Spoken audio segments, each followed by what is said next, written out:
Men who instinctively take personal responsibility for themselves and their families eventually realize that being atomized, rootless cosmopolitans inhibits their ability to exercise their willpower. Male agency naturally leads into the creation of a patriarchy. Raise your sons to be strong, masculine, and dominant. Raise your daughters to be soft, feminine, and submissive.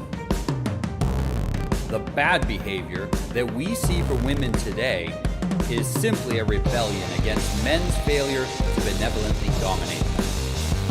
The failure of Western society is a failure to maintain the patriarchy. That's right. I'm James Fox Higgins. I'm joined as ever by Noah Revoy, and this is the 12th episode of Patriarch Hour. Top of the evening or morning or midday to you, wherever you happen to be tuning in from. It's great to be back with you, and I'll just get in a quick bit of housekeeping as ever. With the whole world trapped at home and the internet pipes as congested as they have ever been in all of human history, there may be some lagging tonight. So if that's the case for you, just wind it back a little bit if you're watching live, and you should get a smoother stream.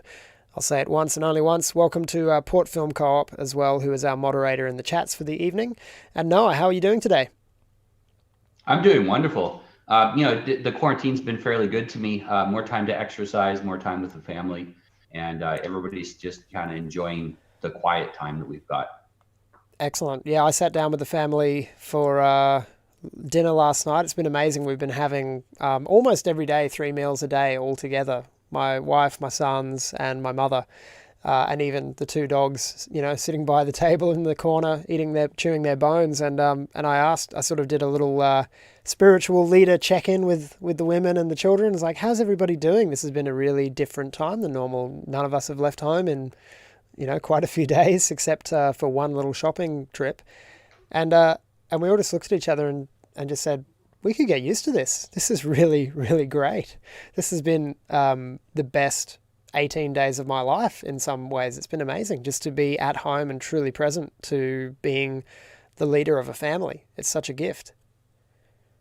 And I think that this type of an emergency or this type of situation creates a higher level of mindfulness amongst people, because you're taken out of your normal situation and that shocks you a little bit. And that little bit of shock, a little bit of mostly pseudo danger, makes you perk up your ears a bit, makes you listen to what's going on, makes you pay attention to what's happening in your life.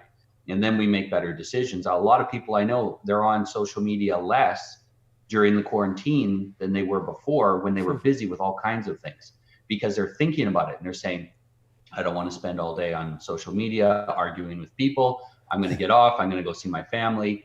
And I think, originally I thought this was going to be, everyone's going to spend all their time on Netflix and Facebook. And I think that a lot of people are taking this opportunity to make themselves better in ways that they were too distracted and too tired to do just a few weeks ago. Absolutely. They must be taking up our coronavirus challenge from a few weeks ago. So well done. Well done, everyone. Keep it up. These are good times. I picked up a book with my son last night that we hadn't looked at for a while. We started reading it last year and we sort of got distracted with other things, but we picked it back up, and it's just, I tell you what, if you've got a copy of it or you can get a copy, you should be able to get a free copy as a PDF on the internet. It's such an old and ubiquitous book. The Swiss Family Robinson. Perfect time to be reading about what a family who has Christ at the center of their whole worldview and has their family and their survival as the center of their activities, to see what a family can do with a positive, healthy outlook and a strong patriarchal leader. That book is just fantastic. And I started reading it to my son again last night, and he was just blown away, just absolutely loves it. So yeah, there's your book for the next month to read for sure. Yeah, it's excellent. You can kind of, I remember reading this book. Actually, I think my mom read it to me when I was a kid. And when we would hear it, my brother and I would think about, well, what would we do in that circumstance? And, a lot of people, they miss the point of literature, of books, whether they be fiction or real life accounts of stories that people have gone through. And they think that, it's better to experience life. You don't need to read books, just go out and do everything.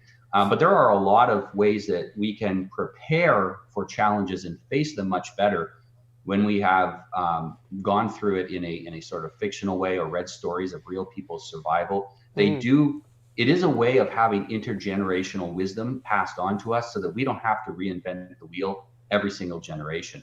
And wise people take advantage of those opportunities. Absolutely. Well said. Well, tonight's topic is communicate like a man. And I always have fun making up the thumbnails for Patriarch Hour, and this was no exception. We have the gamma male SJW here on the right saying, toxic masculinity. And Arnie's answer, 30 more reps. A story of moralization or a story of action? And that's a great way. Physiognomy is real. You don't have to guess which one of these is the masculine man and which one isn't. That's right. Their faces, their expressions, even the way that the toxic masculinity guy, he's got his expression is one of supplication, fear and supplication. The masculine man, he has a face of strength and determination. He's not threatening, but he's very confident in himself. And this is, I would say, the guy on the right is really the toxically, the guy with the glasses and the cuck face. He's the real toxic male because he has a toxic lack of masculinity. Yeah, that's right. And I guess my point with the content of the speech bubbles is one is moralizing and using GSRRM here, where the other is really just encouraging action, and clearly he's taken it. You can't have a physique like that without action.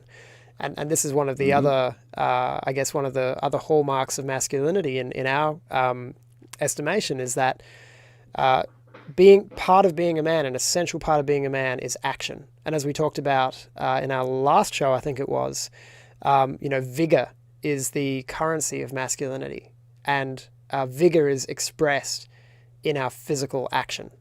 So I've really been stewing on that concept of vigor and value over the last week, and really been seeing it so much come to life in my relationship with my wife. Just, I love it when I get those new models and new lenses to view the world through and view my own experience through, but just seeing it in all these little daily examples. And it's been really encouraging for me to have that sense that what I'm bringing to the table is vigor, and then to ask in any moment, how vigorous am I being right now? Not vigorous enough. Take action. And recognizing where I could step up and be more vigorous, and seeing how much my wife lights up when I do that. So action and vigor, hugely important for masculinity. Yeah, it's interesting. There are some men that they need to add vigor, and some men, they need to control the vigor they have because they're a little out of control. And, we have this whole gamut of men, and that model helps men on both sides of the spectrum to bring themselves into alignment on the optimum amount of vigor and the optimum amount of structure to that vigor to make it useful. And the whole point of having vigor is to do something with it. Like you said before, obviously Arnold did something. It's visible in his body. He carries around the proof of him, of his hard work. And the other one, he has a kind of proof of a lack of work. He has a proof of doing nothing. He has an untrained body, an untrained mind. He's soft in every possible way. That's the real toxicity is that lack of masculinity. And what he has to do then is he has to diminish. These are obviously just, these two men were never really together. They're archetypes. Yes, that's right. But these archetypes, what our SJW here is doing is attempting to undermine what is evidently clear that Arnold has over him. And so he has to use manipulation, propaganda, and GSRRM to undermine the value of that demonstrated vigor. And this is where we're going to get into the real differences between the way men communicate and the way women or gamma men communicate. And there are basically 4 areas we're going to look at. We're going to look at what you need to avoid if you want to have masculine speech. We're going to look at what things you need to embrace. This doesn't mean you have to constantly do those things, but you need to embrace them. They need to be the foundation of your speech. And we're going to talk about how you speak to men and how you speak to women. It's not the same. If you already believe in radical equality, you're probably not tuned into this channel. So if women and men are different, then obviously the way you communicate with them would be a bit different too. And the first thing that a man avoids is using GSRRM. So we did a whole video about that. And I don't think we need to do a deep dive into that. But I think one of the most important ones to mention is the gossip.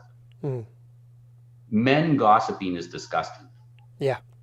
Now, a lot of people don't quite understand the difference between sharing news about your friends and gossiping. GSRM, the whole thing about it is to undermine the truth, to lie sneakily. There's one lie where you say a thing that is not true, and then there is the lies inherent with GSRM where you distract from the truth.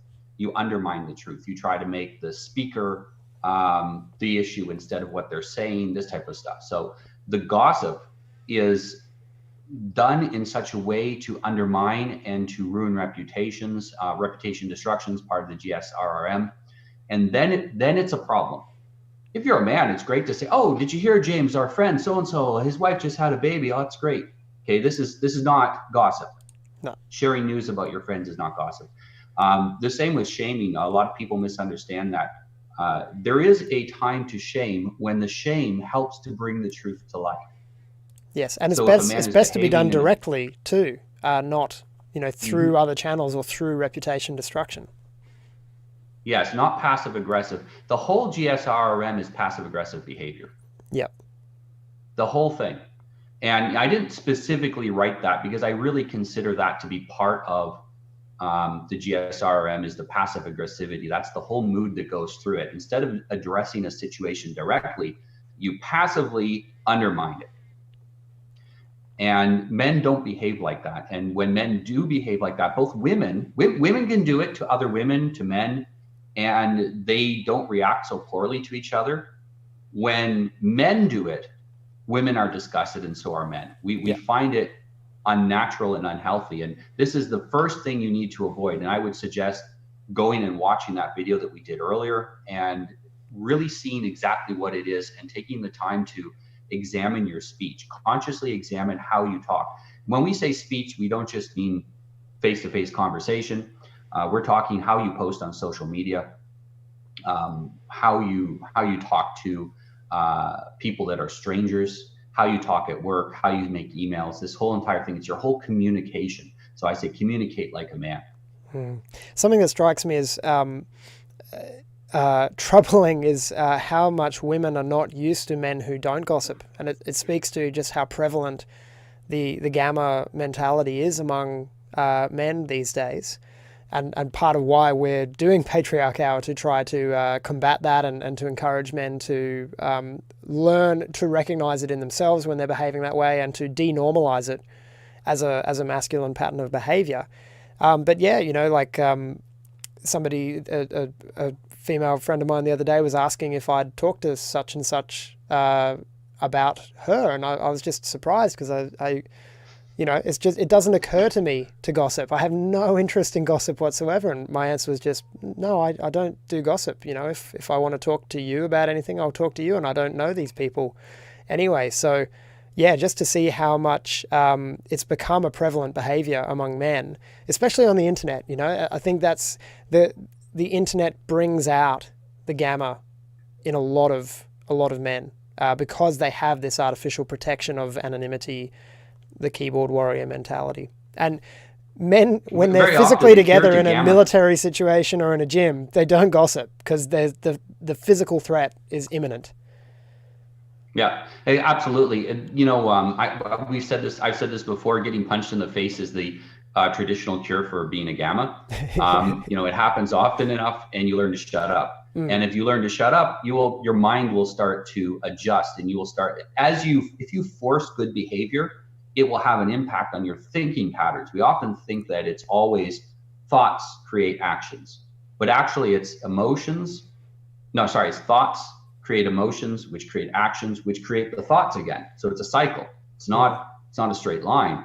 And if we can't control the thoughts, some people have a real hard time with that, and we can't control the emotions very well. Control the action, and it'll bring it back around again. It'll help you to manage your thoughts and your emotions. They say one of the best things that a man can do to fix bad personality traits is start getting strong. Go to the gym, work out. That will actually change. It changes your hormones, and of course there's some biological changes inside. But forcing yourself to create something of value in yourself and invest into yourself starts to change that pattern. But yeah, along with the GSRM, this is talking like a gamma. So there's a few things that gammas do that aren't directly part of the GSRM. So the GSRM undermines arguments. It's to undermine the truth. But talking like a gamma, that's designed to undermine the hierarchy itself. Gammas are upset they're not at the top of the hierarchy, so they want to undermine it. And if you're a man and you're talking against the hierarchy, for example, gammas will talk about problems. They will never talk about solutions. And when you present a solution, they will always attempt to undermine that solution because it's not their solution, even if it was the kind of the idea they had anyway, because they're not stupid. They very often have some ideas that could be useful, but they don't like to present solutions because that makes them vulnerable. The alpha, he has no problem presenting a solution because he's not afraid that if the solution doesn't work, he'll get blamed, because he knows he'll get blamed anyway because he's the alpha. Yeah, and taking responsibility. Yeah. That's what the alpha does. Absolutely. Now the other one is the third one is talking like a woman. Okay, I am not insulting women when I say women talk like women. They have their own way of doing things. Mm-hmm. Women have to talk indirectly. The reason is that women mostly talk to other women, and when they're speaking to other women, they're speaking to a group that doesn't take direct criticism very well. They understand that they can't make those direct criticisms. They understand that in general, they have to inspire rather than command. So if the wife inspires her husband to better behavior, she's been a very successful influence on him. She cannot command him to better behavior, because by doing so, she belittles him and makes him into a child. And now he's going to resent her for that. And any behavior that he does have that's improved will be undermined by the way that it came about. And so women have this way of talking to men and to each other. And as men, we don't want to start to imitate that way of speech. We want to be direct, and we'll get down to the details of what you should do. But don't talk like a woman. There's no need for fear porn. There's no need for women naturally see risk and they are afraid. Men see risk and they say, "Bring it on, opportunity. I love this." You can express, I'm concerned about my kids, or I'm concerned about the outcome of this situation. But as a man, you're looking for opportunities. You're looking to avoid risks, whereas women naturally tend more to fear those risks and complain about them. And this is not a bad thing. They're very concerned with their own selves and their children, and they know that children are fragile. Women are more fragile than men, so they have a different way of talking. I was just discussing this with my son, my 8-year-old son, and his mother was present, because he brought it up from a previous conversation I'd had with him, where, as 8-year-old boys tend to do, he was echoing a comment he'd heard me made, and he said, "Oh yeah, mums like to keep their babies as babies."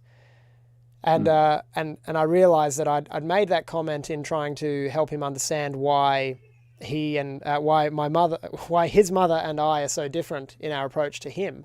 And I realized it was too much of an overgeneralization, especially in light of my wife in particular. And so I explained, and my wife helped me explain this to him in more detail today, that there's a spectrum. And while most mothers will lean towards protectiveness and wanting to slow down the maturing of their sons to keep them in the nest and keep them safe and to some degree coddled, there's a pathological extreme to that's possible. The mothers who won't let their sons jump on a trampoline, or won't let their sons ride a bike or do anything, climb a tree. And you see a lot of these mothers, especially single mothers, who really overprotect their sons. Likewise, where fathers instincts are more towards pushing their sons into risk and danger and trying new things, there are fathers who I've known who are on the far extreme of that spectrum, that side of the spectrum too, where they're reckless, where they'll go out speeding and hooning in a car. I don't know if you know the term hooning; it might be an Australianism, but doing fishtails and donuts in a car with their child present, just to get the thrill, or throwing their child in the pool and saying, just figure out how to swim, and being reckless and dangerous. And so we explain this, that these are the two extremes, and most parents fall somewhere in the middle. I've had clients whose father bought them rented them a prostitute for their 16th birthday. It is absolutely ridiculous things, and they came to me to help to get their mind straight about sex, because that kind of experiences at an early age damage how you think. It messes you up. Right now, we're also seeing the flip side of that, where mothers are overly sexualizing their daughters and pushing them to grow up too fast while they hold their sons back. There's a big controversy right now of young girls that get what's called an OnlyFans, I think it's OnlyFans account. I've been seeing that thing going around. There's a lot of memes about it now going around. Yeah, the day they turn 18, and almost everybody, there's a comment below. Someone will say, "Yeah, what does your mom think of this?" And just, "Oh, she's really supportive." Yeah, great. She's really supportive of it. Great. Yeah. And I guess the mother probably wishes she had such a thing when she was a young thought and could have made some money off it instead of giving it away for free. But there's a sort of vicarious pathology there, and I have known personally, not as friends, just acquaintances who I knew. We'll say by force of proximity, where the mother was basically encouraging her daughters to become online cam whores, and it's appalling. Basically the mom's a pimp. But not even for the cash, probably just for the thrill of seeing her daughters achieve the level of sluttiness that she never could because she had a dad around. Yeah, well, and we have to see too that women, of all things that they want male attention. And that's the ultimate way to get male attention, is taking your clothes off online, apparently. And it's not quality male attention, but it's male attention. Yes. And, for mothers that are past the age where they can get the kind of male attention they want, they do it vicariously through the daughters sometimes. But back to communicating like a man, avoid talking like a woman. So, if a man brings up that he wants to do something and that thing is risky, it is natural for a woman to immediately point out all of the dangers inherent in what he wants to do. And there's nothing wrong with that. They're doing what they should do. They're providing the pull towards safety, and men provide the pull towards risk. And when we're together, we balance each other out. Yes. But if all the men are doing the same thing, then we have a scared society that doesn't take risks. And so, don't do that. Don't talk like a woman. And I think the next one is very much, I separated it from GSRRM is lying. I separated it from GSRRM because there's direct lying, and then there's the undermining of the truth. And they're both lying, but they're different. Mm-hmm. So, men don't lie. If you lie and you're caught lying and you're repeatedly caught lying, it goes from disappointment to anger. And maybe we should have said how to communicate like a Western man, because this is very much culture specific. Yes. In Western culture, this is Western our culture, the lie in Western culture is the sin. In most cultures, getting caught lying is the sin. It's not the lie itself. It's that you didn't do it well. You cheated, but you got caught. It's not the cheating we're upset about. It's the fact that you made us look bad. And I don't think any of our audience or any of the people we wish to speak to are terribly keen to emulate the model of, say, China right now. So, speak the truth. Well, and we can see the dangers inherent with that type of behavior. But unfortunately, Western culture has slipped a little bit into that mindset. And it's partially just because of immigration. So We bring in 30% of the population of other countries, and they're going to influence how we think just by being close to us. It is important that we understand that we don't lie, even if other people are lying. And I guess they're going to pay the cost of that at some point. Yeah. And the way, I think the way in which we've slipped in the West into a culture of lies is over a few generations, we've seen increasing tolerance for liars in positions of power and influence in the political and entertainment spheres.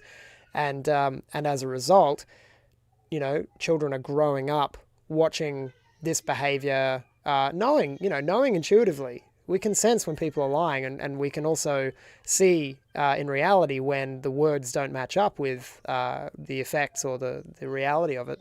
And so in a culture that has increasingly normalized lies, we've had several generations grown up in that who are becoming less interested in the truth and more interested in lying to get ahead. So I think as part of that, we need to increase our intolerance of other people's lies, especially those in positions of power. Yeah, when it comes to our children especially, they need to see that we don't accept lies, not just we don't lie, but we don't repeat other people's lies. Sometimes that will mean admitting to our children that I don't know the answer. Yes. My son comes to me and says, he's asking about how dangerous the coronavirus is because he's heard about us talk about it. And I'm like, I don't really know. All I know is they're making us stay in the house. We don't know because we don't know if any of the people that are making reports on this are telling the truth. We can't be sure. And all the reports are conflicting. So it's very hard to know. You have to admit to them sometimes you don't know, and you can talk to them about the best course of action when you don't know is do X, Y, and Z, and stay healthy. But it's better to lose face, to admit you were wrong, to admit that you don't know, to admit that you're not sure what the solution is, than it is to lie.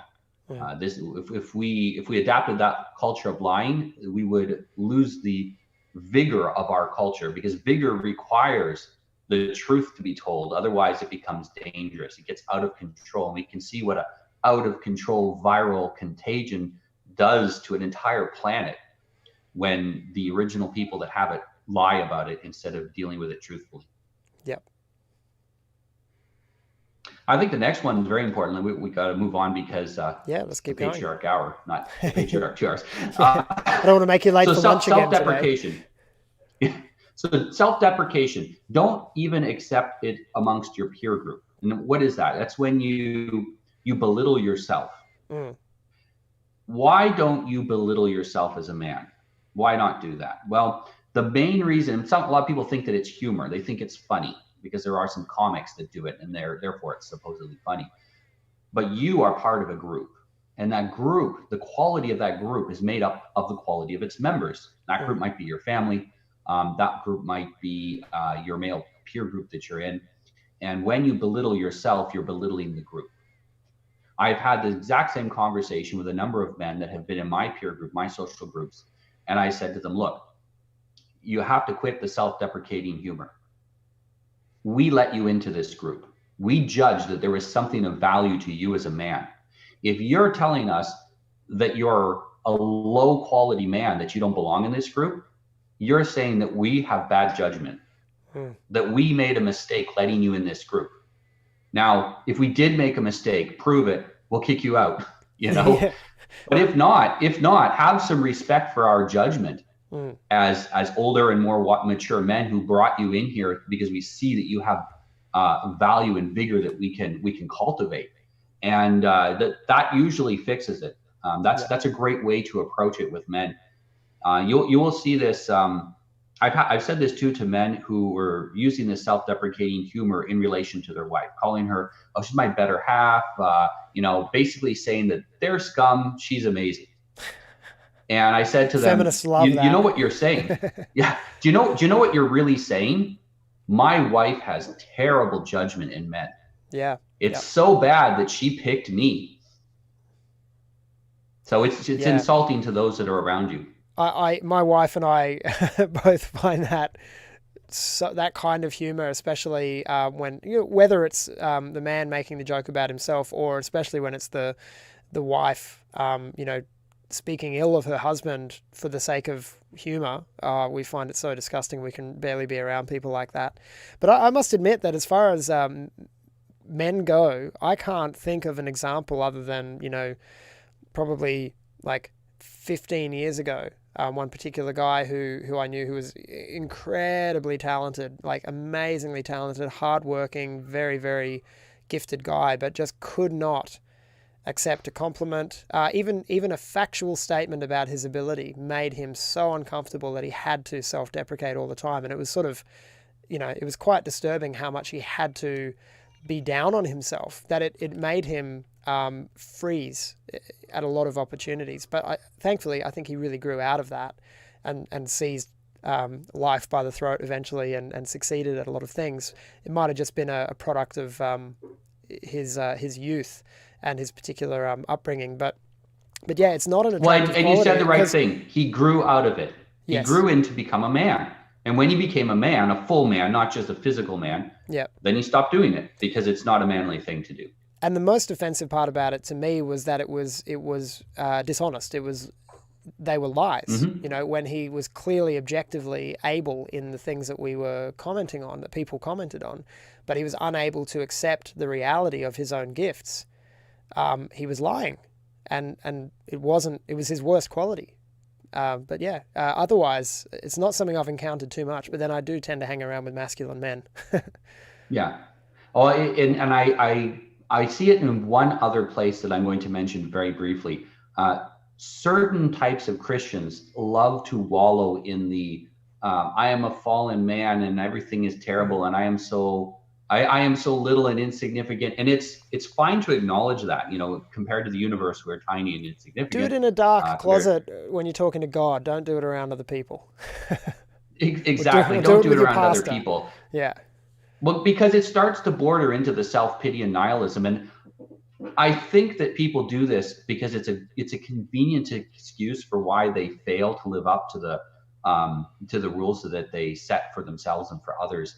Is they can say, well, I'm just not good enough, and I'm too fallen to stop sinning. Yeah.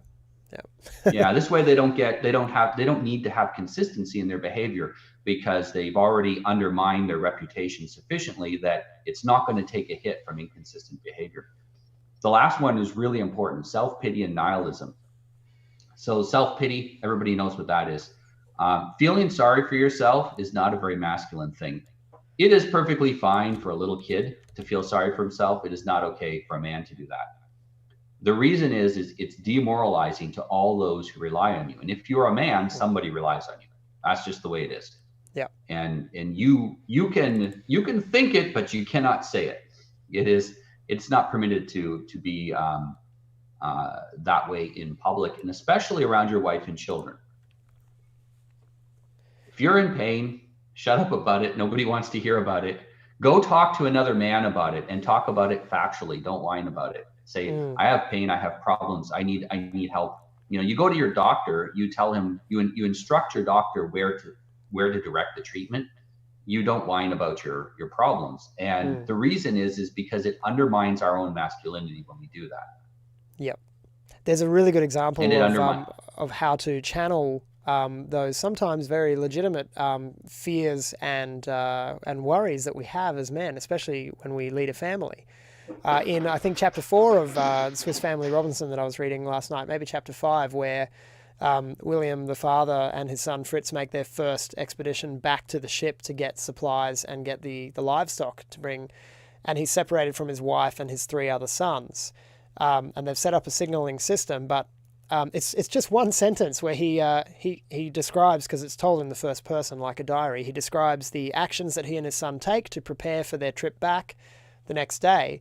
Then he gets his son comfortable and to sleep, and then he just says, and I was restless and anxious being separated from my beloved.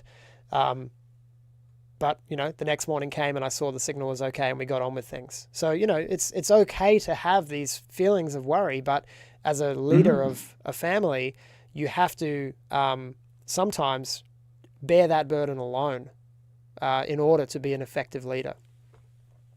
And in fact, this is why, even within a group of men, This is why not all men want to be an alpha. Being an alpha is partially capability to be an alpha. But even most alphas don't want to have to bear all the burden on their own, but they feel compelled to do it. The alpha feels compelled to help those around him. It's not something almost that he can control. He must do that. He must lead. And men who don't feel that will never become an alpha because they don't need to. And honestly, it's a heck of a lot of work. Yeah. So yeah, and the nihilism. In the comments here, Sorry. Bieber Anti-Bullying says on that point, leaders never dispense black pills. Absolutely right. Yeah. Absolutely no. You don't dispense a black pill. You want the other side to eat black pills while your side eats white pills. Yes, demoralize the enemy, for sure. Yes. Demoralizing the enemy has always been a very important tactic in any struggle. And we've been subjected as Western men to tons and tons of nihilism and demoralization through the mass media. To some degree, this coronavirus scare is a bunch of scaremongering and nihilism to a certain extent. But I think that they're going so overboard that a lot of people are going to go, screw it, if I die, I die. I'm going to be brave and go ahead anyway, and I don't care. You can't scare me anymore. And men who have faced real danger, risk of death, even illnesses that brought you close to death, they often come out the other side completely immune to black pills. They don't care. It's like, what's the worst that could happen? I could die. More important is I could live. Let's do something with my life. Yes. You could die, but you can definitely live. Yeah. So these are the things to avoid doing as a man. And let's move on to the things that we should embrace. All right. There we go. I'll get these off our faces. Yeah, we want, what's the opposite of lying? The opposite of lying is telling the truth. So we want to... As you said, sometimes the truth is as simple as saying, I don't know. Yeah, absolutely. And I mentioned here boldly speaking the truth. Women sometimes get a reputation for being deceptive because they tend to speak the truth, but very diplomatically and by very oblique ways. They speak the truth, and this is understandable throughout most of history. Women were in a very fragile position, and if they spoke truth to the wrong person, they could end up in really suffering, and their children could end up suffering. And so they had to be very careful how they spoke, and they had to be careful that they didn't anger people by speaking. And even if you see a group of women, they will tend to be super diplomatic to each other, even if they hate each other.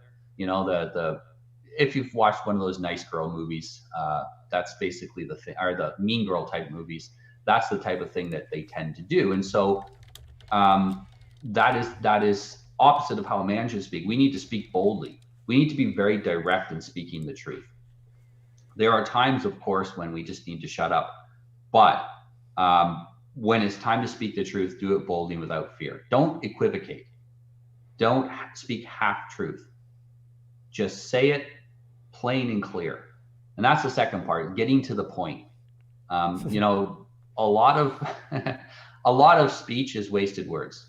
We need to get to the point on things. We need to be direct, because that's the masculine way. I've often had, I'll give you a good example. Jesus Christ, it was said that he spoke as someone having authority. Why? Because he said, this is the truth. He didn't say, well, this hateth said this, and this said that, and this person said that, and this smart person said that. And then, somehow maybe this makes truth. There's nothing wrong with quoting someone's great idea and then extrapolating on it or expanding on it. But when we want to say something is true, we shouldn't need to qualify it with a million statements. If you have to qualify it with a whole bunch of statements, it's very likely not true. This is why I will say women think this way, men think this way. And you're absolutely right. It is a spectrum.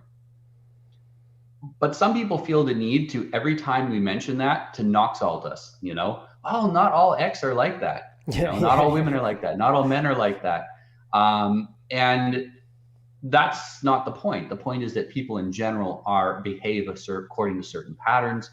And when you want to get to the point, when you want to cut through things to make action out of your speech, you have to be very pointed. You have to be very, very careful in how you speak and say few words and get it done. Yep. Yep. Often, And on rarely... that point, I would just want to throw out to the moderators, Port Film, you can go ahead and just permanently ban that Gamma. Don't worry about timing him out. Just get rid of him. Nuke him. We don't have any time for his kind. Ban all Gammas. Put their skull in a stake in front of the village. Nuke them on sight. You know, when the signs are so clear, don't even give them a warning. Just nuke them. Get to the point. yeah. The quality. I mean, they can still watch the video. You know, the quality of our speech is, as a group, the quality of our speech as a group is really polluted when we allow Gamma type speaking to happen. I don't mind so much if women are using things like GSRRM, because I understand that's often how they talk to each other, and you can deal with that. But when a man does it, it's much worse, because men need to set a better example. But yeah, with getting to the point, a big part of that is using the Socratic questioning method to help people get to the truth. So the point is the truth. That is the point, is to speak truth. What is Socratic questions? It's when you ask people, you say to someone, how are you feeling? And they'll say, I'm sad. Why are you sad? I'm sad because of this. Why does that thing make you sad? And you help them to dig down into the roots of it. Yeah, because you can say to someone, well, you know, you're completely in control of your emotions. Now that's good. That's getting to the point. And if they already have the philosophical depth behind them to understand that, it's great. You've solved the problem. You've reminded them that they can control their emotions. If they haven't got that level of maturity and development yet, you have to use Socratic questions to help them build this. And if you have children, you know exactly how this works. If a kid comes to you and asks you, why is the sky blue? And you tell them the answer to that, that's a very boring interaction for the kid. What they want, really, what they're coming to you to say is, can you help me discover why the sky is blue? Yeah. And you want to facilitate the learning process with Socratic questioning, with those, but why? But why do you think it's that way? How would you know if that's true? What could you do to test that? And, you know, you encourage thinking. Socratic questions encourages people to think.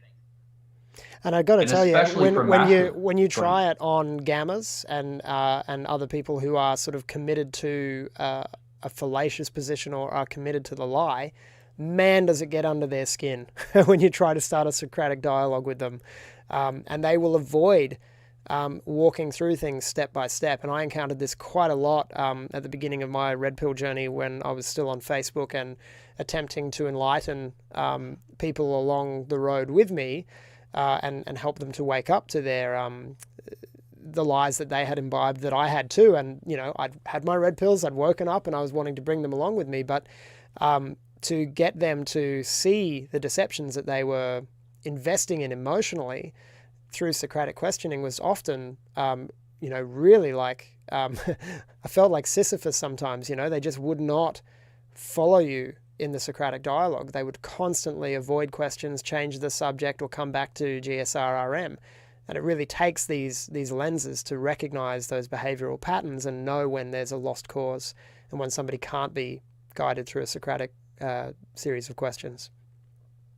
And if you look to most of the ancient philosophers like Socrates and others, these were very masculine men. They'd been warriors in their youth. They had done things besides just sit around and think. Often when we have someone today that's a philosopher, we're talking about a nobody who would have washed out anywhere else, and he ends up, the only thing he's good at is talking, and he ends up as a philosopher. And that's what people think of as philosophy now, and it's ruined the entire reputation of that branch of human thought, because of they're people that are relatively unmasculine in general. And yet it still appeals in general to men. Most philosophy majors are men. It's one of the most male, it's one of the degrees with a higher, aside from engineering, it's one of the degrees with a higher level of men compared to women. The ratio is huge. The reason is that very often, if you're a gamma man or a woman, it makes you very uncomfortable to hear these kinds of questions. And I think it is interesting how these questions can be used within us to kill our own gamma tendencies as well. So when we're communicating, that includes our inner communication, our inner speech. How do we talk to ourselves? And all of these can be applied to how we talk to ourselves as well. Yeah. And I think this, understanding when it is a lost cause sort of segues nicely into the next point about speaking to people in a way that they can understand. And Aristotle, was somebody who recognized clearly that there is a massive difference between the plebeian masses who require rhetoric to be guided in their thinking compared to the elite intelligent few who are interested in Socratic dialogue and dialectic and other forms of dialectic to discover truth. Most people are akin to sheep and need to be herded rather than taken on a journey of the mind. So rhetoric is a powerful tool, and as leaders, as male leaders, we can use rhetoric to our advantage, especially when speaking to larger groups of people. Yeah, the Apostle Paul said that when I spoke to a Jew, I spoke as a Jew. When I spoke to a Gentile, I spoke as a Gentile. When I spoke to a barbarian, I spoke as if I was a barbarian. You have to talk to people in the language that they understand. And I don't just mean the Spanish or Chinese or French or English, but you have to speak to them at the level that they can understand intellectually and morally as well. And that's really something that men, especially men in a leadership position, and we're all in a leadership position at some point. Maybe that's just the leader of our wife and children. I can't speak to my 6-year-old, the same way that I would speak to you, and I can't speak to the baby the way I would speak to my 6-year-old. And so there are different ways you need to speak to different people in order for them to understand. And it's very important that men embrace that. It gives us tremendous power, tremendous control over the world around us. And it's very important for men, good men, masculine men, to have our masculine influence on the rest of the world, to spread that out. It's not something we have a right to keep just for ourselves. We need to spread that influence. Absolutely. So that covers the things that we should embrace. And then there are some very specific differences between how we speak to men and women. And these come from how men and women process information. So men and women process information differently. And we also have to understand that most men and women today are underfathered. It doesn't mean they don't have a father. Their father isn't connected enough with them. And so it tends to exaggerate the individual weaknesses. And when you're speaking to men, the first thing is to not tolerate unmasculine speech. So don't tolerate any of the speeches we said to avoid above. Yeah. As one face sharpens another, as iron sharpens iron, so the face of one man sharpens another, means that we need to help our fellow man to sharpen his ability to be masculine. This is why men in groups tend to masculinize, whereas men who are individuated tend to effeminize. You could think of it this way. We talked before about masculinity being like the masculine vigor, the masculine energy. Yeah. When men are together, it's like a bunch of fires together. They share heat. The men who aren't as vigorous, they get ignited a bit by that. They can get their masculinity reignited. They can get back to the potential that they have to be men. And so it's very powerful to be in these groups if we're not tolerating unmasculine speech in the group. Don't let it descend into a bunch of hens clucking about, whatever gossip they have, or turn it into a shame fest, or worse, turn it into rallying. So we start going after other groups of people and undermining them with our group of men. Yeah. So it is the way to speak to men is by being intolerant of masculine speech, and we need to be mindful of the male hierarchy. What does this mean? we know where we are in the hierarchy. If we're in a hierarchy of men, we know exactly where we are. We need to have respect for those that are higher up than us in the hierarchy. And we need to have fatherly concern for those who are lower than us in the hierarchy. Maybe that's newer members. Maybe that is members who are not as developed as we are. But we have to be mindful of that.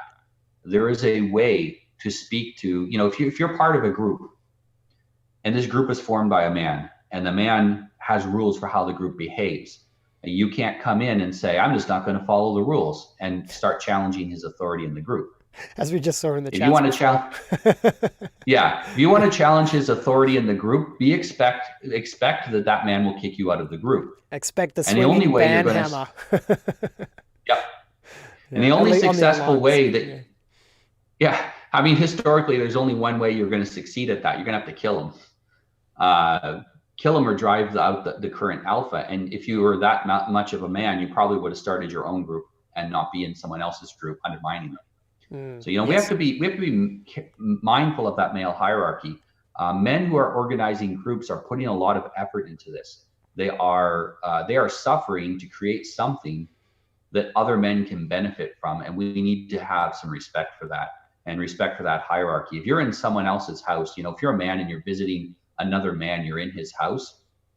While you're there, he's above you in the hierarchy because that's his domain. You're visiting his hierarchy. And you have respect for his house. You don't badmouth him in his house. You don't, if he says, oh yeah, don't teach my kids to do stupid things. You don't teach his kids to do stupid things. Even if you think, hey, maybe this is how I would be with my kids. You have to have respect for that hierarchy. And I've seen this in businesses where there is a hierarchy and somebody doesn't want to follow the hierarchy. And they don't want to follow the rules of the business, and eventually they have to get kicked out. I've seen this in groups of men, in groups that cooperate together for various purposes, and eventually you get kicked out. And it's unfortunate, but you have to be mindful of that.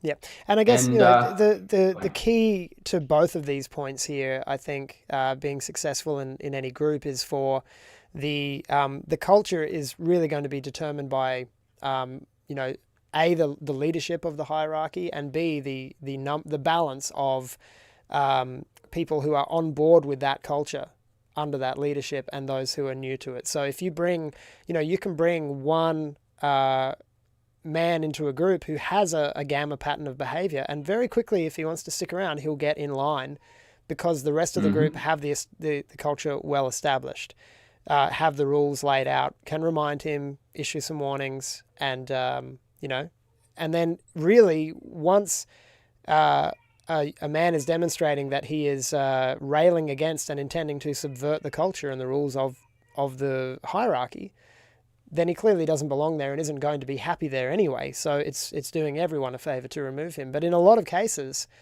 just by being in the minority, that's when these gamma males begin to become deltas in the hierarchy and begin to become functional contributing members of the hierarchy. Yeah, you want to, if you are a leader and you're responsible for men in a hierarchy, you want to help these men who have the potential to be gammas or perhaps deltas or fit in somewhere else in the hierarchy. You want to help them to become invested in the positive outcome of the hierarchy, so that undermining it actually has a cost for them. So as soon as undermining the hierarchy has a cost for these men, then the behavior will start to change because it's in their best interest to keep the hierarchy strong. You'll see generally it's why we see the underminers so often on social media. They have zero at stake. Nothing is at stake. There's no skin in the game whatsoever. They can pop in, make fun of you, GSRM, and then leave because it didn't cost them anything. It's a bit of entertainment for them. If you have a group where people pay to get in, where they work on their problems, where they're getting value out of the group, you will generally not see that. Or even if you have a group with a careful entrance process that's difficult to get in, you'll generally not see those kind of people. Well, this simply is because what they'll I've done control with their behavior. Champions of the Light, our social network that you're part of, and that's really been growing quite a bit in the last couple of weeks in particular. I've just got 3 questions that people have to answer, but they're questions that I've framed intentionally to be able to really quickly detect whether somebody is going to be a contributing positive member. And so far, it's 100% success rate. There's only been one person who showed up in the group and behaved in a way that was, I'd say, without going into detail, antithetical to the culture. And all I had to do was send him a direct message within the network and say, look, this is not okay because what you're doing is propagandizing people. And while I'm totally open to discussing the topics you want to discuss, spamming the wall with post after post after post on this one topic is propagandizing. So if you can throttle back, you can stay. And he just said, look, I respect what you're doing, but I'm not going to fit in here. Bye-bye. And he nuked himself. But everyone else has really, just by those 3 vetting questions, has understood the rules, understood the culture and what we're aiming at, and has fitted in really well. And one person recently tried to get in who was not going to fit in well, and I could just tell straight away from the way he answered the questions that that's a no. Request denied. Yeah. So, I remember you sharing one, and it's very obvious. It's very obvious. People aren't willing to invest in to get into a group. If they're not willing to put the effort in to get into a group, it's pretty obvious to see that, and they're not going to have a stake in it. Yes. If you can't answer 3 questions with more than a single word each, you're probably not going to fit in here. Absolutely. Yeah. Absolutely. And the last way is, if you're a man, how do you speak to women? Right. I was surprised at how few men understand how to speak to women, and you should learn this from your father. You should at least learn this from trying these experiments about speaking to women in different ways and seeing how it turns out. But apparently most men don't know how to do this. They can understand how to talk to men, because if they don't, some man in the group will correct them.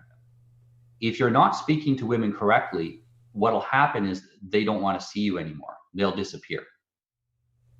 And if you're finding that you go on a lot of first dates and you don't have second and third dates, you probably aren't speaking to women in a way that encourages them to want to see you again. And it's probably some of those early things we mentioned, like, you're being self-deprecating, you're talking about nihilism. Do not feed black pills to women. It is literally poisonous for women. Black pills are poisonous for women. Yeah. And I think the first way is to don't expect them to communicate the same way men do. You can't. I don't know if you've noticed this, but most women don't respond well to Socratic questioning. Oftentimes when there's something that needs to be done and I'm trying to help my wife figure out how she can do it in the future, she just says, just tell me what to do. Can we just skip to the part where you tell me what to do? I don't need to know why. I just need to know what to do. And that is generally tends to be a tendency for women in general. Now, I said, don't expect them to communicate the same way men do. Some women want to go through that process. Yeah, and sometimes I'd say my wife is probably one of those unicorns. But there are only in that area. There are other ways, as I illustrated before in our parenting, where our differences are very plain and stark, and our different modes of communication, and certain ways that I speak to men that I refrain from speaking around my wife like that. Not to be duplicitous in any way, just to know that in context, she won't appreciate those methods of communication in the way that men do. So yeah, there's man talk, and men love to spar. Talk. We love to spar with each other. Yes. Verbal sparring. We like to actually do some actual sparring as well. You don't spar with your wife because you're gonna hurt her. You don't verbally spar with your wife because you're going to hurt her. And you don't want to encourage that kind of competition and animosity between the couple that men are very, men do that so we know where we fit in the hierarchy. That's why we spar with each other. The thing is with women, we already know where us and our wife fit in the hierarchy. Even if you're not talking to your wife, you're talking to other women.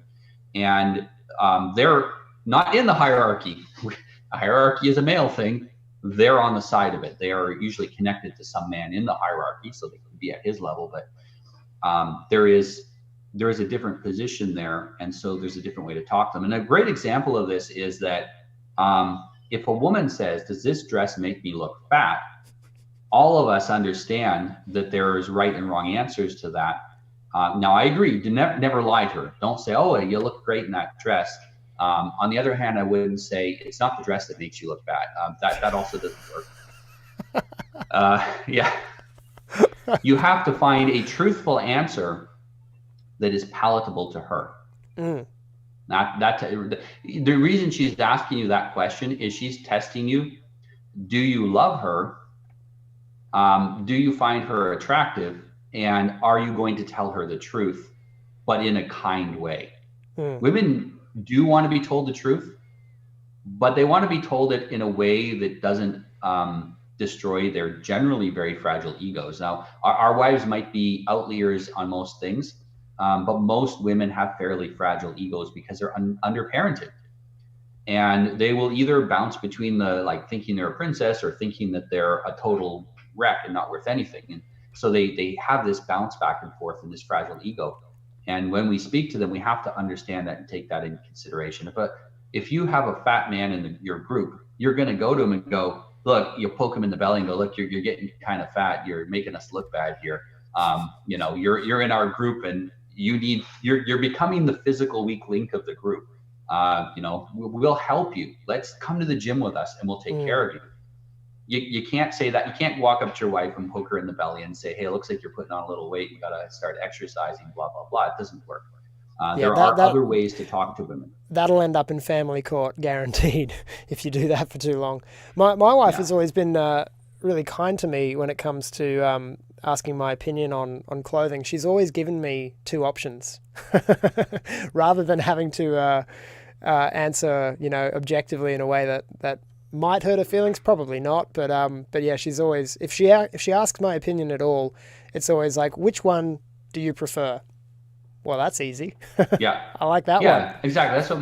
That's what my wife does too, because she understands that those questions, like I said, she's trying to answer a couple of questions when they ask that. If you're communicating correctly with your wife, she won't have to ask that question because she already knows the answer. She already knows you love her. Yeah, they're shit tests. And she's only shit testing you because she's got questions that need to be answered. Yeah, which have nothing to do with the clothing. They're much deeper than that. Yeah. Yeah. Now, here's part of it too, is that I don't have to tell my male friends that I love them. Okay. We know we love each other. We know that we'd have each other's back. We'd die to protect each other.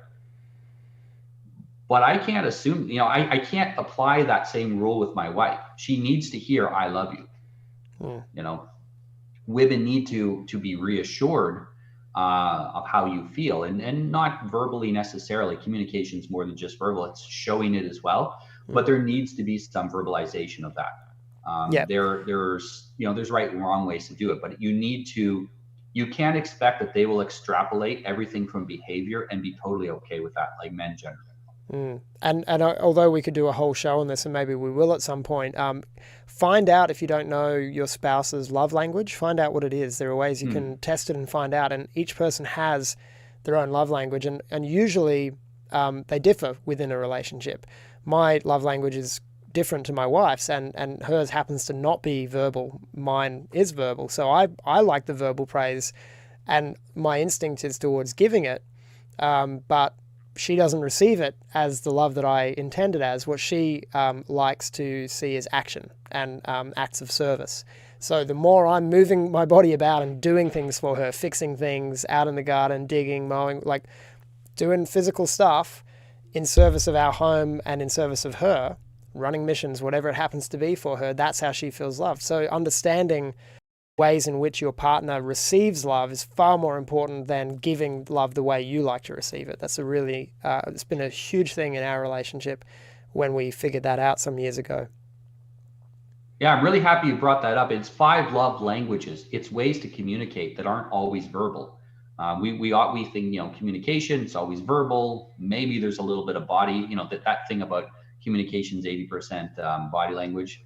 Yeah, try turning off the sound and just watching the body language and seeing how much you get out of a video. It's very little. So it is mostly your words. The body language helps you to understand context and Yes. the emotions of the speaker. But there are other ways to communicate, as you said. When you're out digging in the garden, you're sending the signal to your wife that I've got everything under control because I love you, and I'm managing my business because I love you, and everything is going to be fine. Yeah. And so there's these other ways to communicate, and we can't expect. Part of it is in general, not all men are the same, but in general, men kind of want to know why they're doing something, and very often, and from a very logical background, they want to know the logics of it. Women, they want to know why they're doing it from an emotional background. So if you want to encourage a woman to do something, you have to speak in a way that reaches their heart. Now, this doesn't mean you start speaking like a woman, but you have to understand how to reach their heart. You have to, I remember the first time I heard about peaceful parenting, there was a bunch of women talking to me about it, and they were so emotional that I just literally shut off listening to them because there was no rationality. It was super emotional. And finally, one woman says, here's a link to a Stefan Molyneux video. And I went to the link, and it was explained in this rational way that I understood as a man. And then it's exactly Give me some statistics. Yeah, I want some statistics. I want some scientific outcomes. Yeah. I want some way that I can test if this is right. Is there a moral first principle that I can look at here to extrapolate what I should or should not be doing on more complex subjects? And women want to go, how does it make your kid feel when you hit them? And for women, that is a powerful argument. It's not an argument, but that is a powerful persuasive tactic for women. And if you want to get women to do things, you need to speak to them in ways that reach their heart. And I'll give you some examples. If you're dating a woman and you're trying to get her excited about the idea of a relationship with you, you're trying to impress that upon her. You decide you really like her, you want to impress her. Talking to her about, we can have 10 kids and we can live in this place and we can do that and we can do all the stuff you're going to do and how this is. I had a friend when I was in my early 20s, and he was in his late 30s, and he was very wealthy. He's actually my roommate. He's very wealthy. He's never spent any money. He made it, never spent it. He would go on a date with women and ask them to bring their bank information so he could figure out if it was going to be a good financial match. And he was good looking and wealthy, so he kept getting first dates and never got second dates. And then I heard this. I explained to him what he was doing wrong. And it was hard for him because he was so autistically unemotional. I was about to say, is he a bit autistic like that? So emotions won't pay the bills, he says, And I'm like, yes, but, you can't actually buy a woman. You can't buy her love, love is an emotion. You're going to have to trigger some of that. One of the best ways to make an impression on women is to trigger several emotions during a date. If you can take them somewhere, it's why people like to take women to eat, because there is pleasure. There's the emotion of this is why you don't take them to a crappy place to eat. You take them to a decent place. Yeah. It's not to show off your money. It's so they have a good time. You take them to a movie so that they feel the emotions that the movie is designed to engender in the person. Although I'd say don't take a woman to a movie on your first date. It's so passive, and also pretty much every movie at the cinema now is just feminist propaganda. It's going to work against you, fellas. So go to the beach come away hating men. Yeah. No, but I know someone that would always he would often take on third or fourth dates. If it was summertime, he would take the woman to a amusement park and they would go on some rides, because the thrill of the rides, he found that thrill made a big impact, where he was holding her hand, they go over the ride, they get a thrill together, and that adrenaline rush bonded the woman to some degree to him and would make it easier to start developing a relationship. And so, women love emotions, and as men, we have to respect that, and we have to understand if we want to communicate with them, some of it will have to be emotional. I took my wife to a live comedy show on our first date. And well, you know, That's we great. got married, so Yeah. it was successful, and we were absolutely in stitches. It was a really, really funny show. Yeah, and as a man, you know, you can, you know, I will have men say, on paper, I'm like an awesome guy. I don't understand why they don't want to come back on a second date. And I'm like, yeah, but you know, women don't care what you are on paper. They care how you made them feel on the date. Yeah. If you made them feel in such a way that they are impressed with you and they want to see you again, then eventually they'll start thinking about the logic. Men are the other way. We'll start with the logic, and over time the emotions kick in. We are emotional creatures as well, just like women have logical capacity as well. It's just what tends to be our initial reaction. And this even works in a workplace setting. So women are much more influenced by the teamwork and the pep talks and the, you know, everything is great, we're all going to work together, you know, rah rah team spirit when it comes to doing work. And men are like, I want my raise, you know, give me more money. And this is why men earn more than women, because women are earning non-financial rewards at their job at a higher rate than men. Men will be like, oh, I'm going to have to suffer more. Yeah, but more money, right? Yeah, okay, I'm good with it. Yeah. And women are like, will I enjoy working with Pam from the other office there? That's more important to her than a raise, you know? And so if you're managing women, you got to understand how to communicate with them and how not to neglect their heart. It's very important to be able to reach their heart. Yes. On the other hand, you don't want them to pull you into feminine speaking patterns. So if you're hanging around a lot of women, here. Fine line to walk. Yeah. Sorry?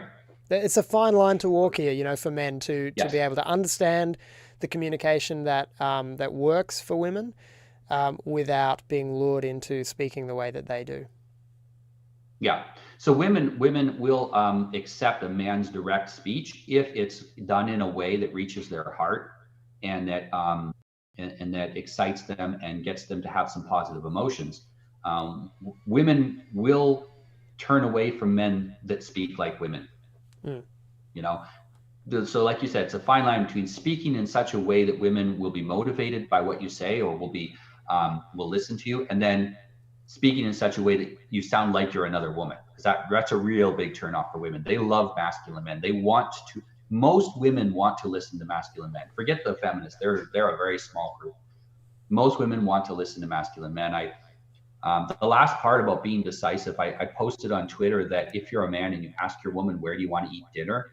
You failed as a man, because you don't ask where do you want to eat dinner. You have a plan and where you're going to go, and then you do it. And I had some women saying, you know, oh, I would love that. I love that he has a plan, that he has something in mind, that he has been thinking about me and thinking where I might want to go and takes me there. Yeah. So actually, this ties in well with a comment that's coming up in the chats from Colin here. He says, sounds like thrilling a girl on their emotional triggers as a way to control them. Maybe enjoy a conversation about shared goals. And he's not entirely wrong. It is partly about control, because that's partly what women are attracted to. And my experience of this was, now, you know, with my wife, we have always done the conversations about shared goals because we were planning to make a life together. And if you're not having those conversations, then, you know, it is a shallow relationship that's going to need to be worked on to get anywhere. So absolutely, conversations about shared goals are important. But, you know, something that was a big awakening for me on my honeymoon, when my wife and I were traveling around Tokyo on foot. We spent a couple of nights in Tokyo before we went out to the country in Japan, and we were just walking around. We just walked miles and miles and miles, and I kept I was oblivious to it, but I saw my wife as, you know, in many ways my equal. You know, that was the way I viewed her. You know, in those times, and I guess I still do in many ways, but not in all ways. And my ideas about men and women have changed quite a lot as I've grown into more of a man. But at that time, I kept trying to treat everything democratically and going, do you want to go and do this? Do you want to go and do that? And I just kept doing it. And eventually she just got really annoyed at me. And then she said, you know what? Why don't you just tell me where we're going? And I realized, and I really started working on it after that decisiveness and the man taking control of the situation is actually what women are really attracted to and desire. And it makes perfect sense, especially when you've lived in a relationship for that long. You begin to discover how much it's necessary as the man to take control of the situation and of the direction of the family and be the spiritual leader and decision maker in many, many ways. But it doesn't mean you do it without consultation for her wishes and her dreams and goals as well. Well, the idea is if you take your wife out to dinner and you, by not asking her where you want to go, it forces you to know her well enough to know a place that she would enjoy going to. Yes. And so it forces you to have a deeper relationship. And it also means that she has to develop trust, because you're not going to, I won't even tell my wife, we'll just go somewhere and then we're there. And then it's exciting for them. As I mentioned, they need to have emotions. That's exciting. And it was interesting what the commenter said about control. It is not necessarily control, but management. It is the job of the husband to manage the family. The concept of husbandry, when you say that for animals, it's the managing of a herd of animals.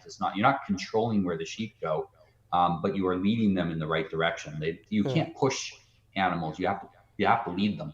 And you can't push your family. You have to lead them. You can't force your kids to do something. You can't force your wife to do something. You maybe can do that in the very short term, but there will be a lot of blowback and there'll be hell to pay over the long term. Yeah, that's right. So you have to lead.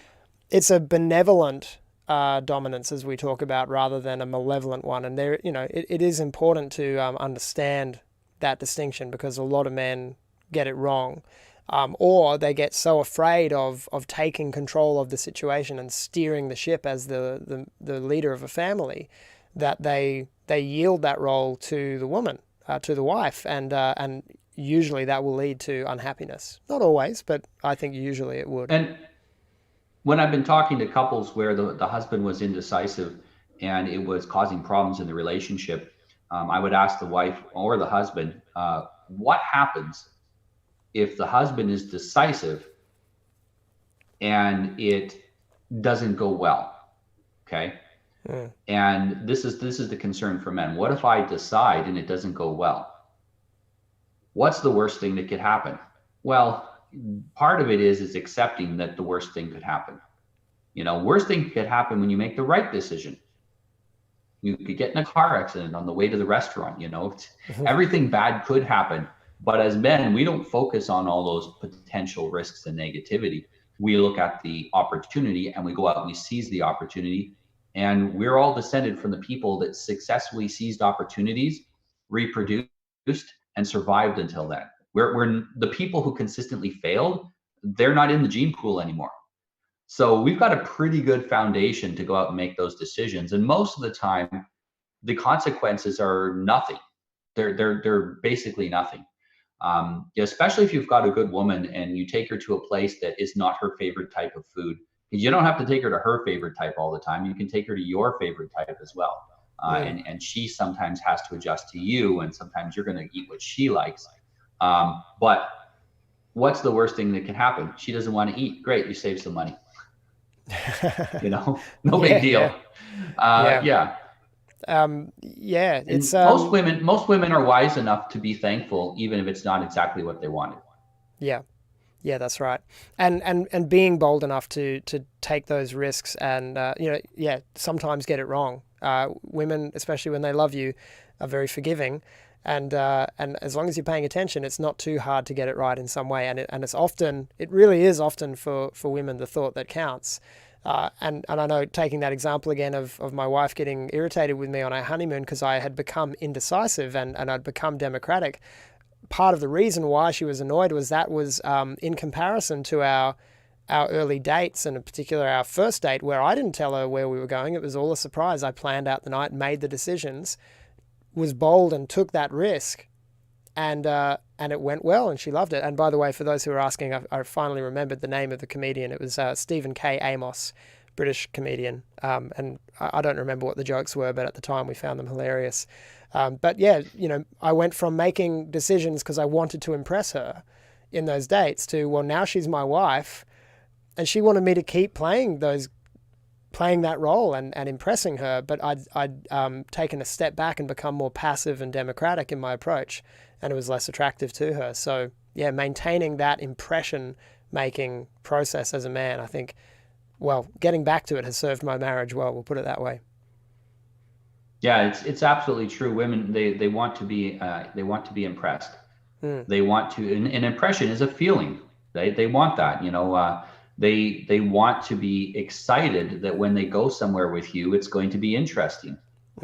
Men love to plan ahead. Like, I want to know, I keep trying to get my wife to plan the meals out 2 weeks in advance in detail, what we're going to have and exactly what the shopping lists are going to be. And I think to myself, hey, this makes a lot of sense. This is going to be really well organized. She loves the idea of looking in the fridge and going, what am I going to make? This is just, since she's cooking, well, she does it her way. But it is interesting how women in general are not as focused on that long-term detailed planning like men are. And so they like to kind of have this experiment. Oh, excitement, what's going to happen? I never know what's going to happen. It's the, women don't like real chaos, but they like the sensation that they might be close to chaos, but they're still going to be safe because you're around. Yeah. Yeah, I think that's true. Yeah, absolutely. Well, be decisive, man. It's important. So, speaking of decisive, I want to play a little clip. Since we had as our archetype for masculinity tonight in the thumbnail, we had Arnold Schwarzenegger, who's been a great influence for me in some ways, especially in my continuing fitness journey. I want to play this little hilarious video, and hopefully, Noah, you'll hear it at least through my headphones into the mic, as the viewers at home can enjoy. But here's an example of Arnie at his best, being decisive, not being anyone's bitch. Check it out. Because after dinner, everyone ought to have a cigar.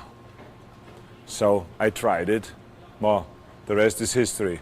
I'm still smoking stogies. I love it, and he introduced me to something really good. And I know now the next question. Knowing you, being the interviewer that you are, digging in deep all the time, you will say now, what does your wife think about that? Let me ask you something. When my wife's father has introduced me to stogies, what is she going to say? She's not going to say my father made a mistake, because her father never makes a mistake. So therefore, it is okay. I can smoke stogies around her. I can smoke stogies in my house. First of all, because her father introduced me to stogies, and second of all, because I'm a stud. I'm ballsy. I don't take no shit from anyone. I smoke my stogie anywhere I want. I don't have to find a hideout place like you. Such a legend. Yeah.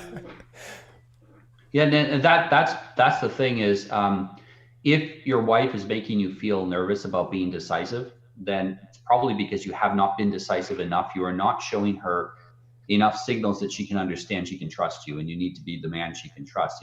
Stick to your word, do what you say you're going to do, plan things out, don't show up unprepared. It's okay for her to show up a little unprepared. You can't. You're the leader. You have to show up prepared. You have to be ready for eventualities. And if you're that kind of a guy, she's going to look forward to whatever surprise you've created for her, and she's going to enjoy it when you surprise her with things and when you're decisive. And I guess in a sort of sad twist at the end of the tale for Arnie, when his wife, after he was such a stud and takes no shit from no one, and had set her up with expectations of decisiveness, leadership, obviously incredibly bold and brilliantly successful man. But when she found out, years later that he had been concealing a bastard son, and paying child support on another child to another woman that she didn't know about, well, that was the end of the road for her, because he had turned out to be a deceiver.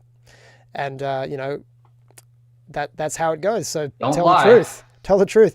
And in fact, it was, it's hard to say, but it was probably the years of lying that broke her trust much more than the affair and the illegitimate child or the pregnancy in the first place, because he had affairs early in their relationship before they had gotten married and was serious. So I think it was more, I imagine, it's obviously speculation, but I imagine for her it would have been far more painful to find out, hang on, you've been sitting on this for like over a decade or however long it was without telling me. How can I ever trust you with anything again? So yeah, being trustworthy is essential. Absolutely. So I think this is some real foundational information for men. It's going to help men understand how to speak like men. There is a bunch of great videos out there talking about how to speak in a more masculine intonation and things like that. So I don't think we needed to cover that in this speech. You can find that on several places online on YouTube. Talk about do a search for how to have a masculine voice, stuff like that. Mannerisms that are more masculine, these type of things. And to a large extent, a masculine voice and masculine mannerisms are the product of a fit body. If you're fit and healthy, you'll have more resonance in your chest because you have more chest to have resonance in. You will have better posture, which makes your speech come out differently. You will move more like a man. You won't move so much like a woman. That's partially a muscle mass issue. You move a little differently as you gain some musle. Yeah, you'll likely have the psychological confidence as well in order to back up those patterns of speech with genuine masculinity.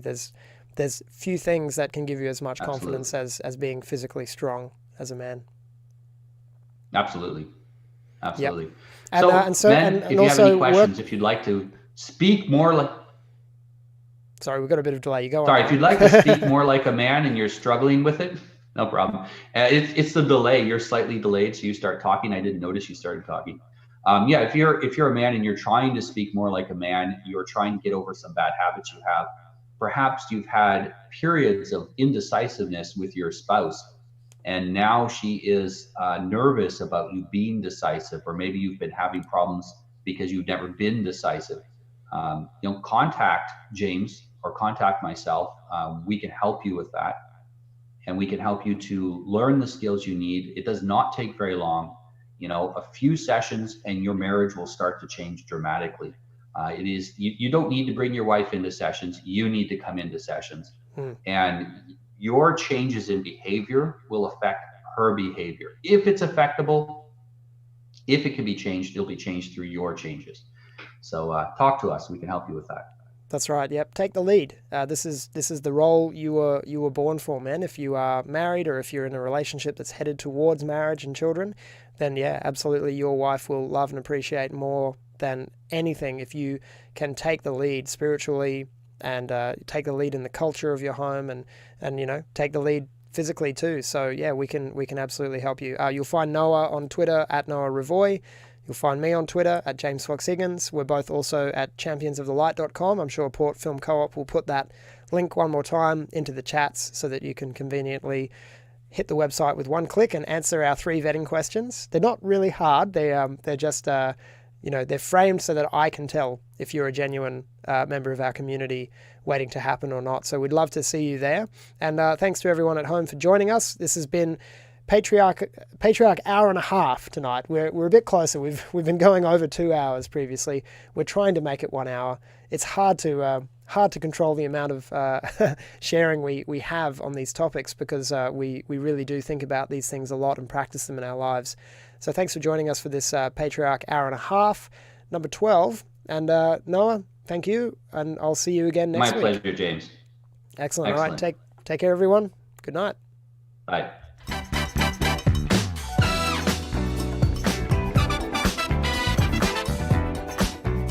Thank you for watching this Rational Rise TV presentation. If you're not already a member, we ask you please come and join us and show your support at rationalrise.tv. This is our very own independent, self-managed video streaming platform where we cannot be controlled by the thought police. We're doing it our own way, and we'd love you to come and join us from as little as $5 per month.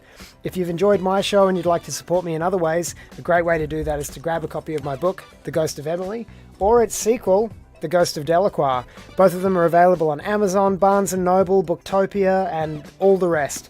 And not only available in paperback, but in gorgeous hardcover too, for the people who want to keep archive quality long-term books on their bookshelf like I do, so please grab a copy of one of my books. They're excellent, adventurous science fiction laced with philosophy, religion, family, men of the West, war, violence, guns, all the things that we like to talk about here on the James Fox Higgins Show.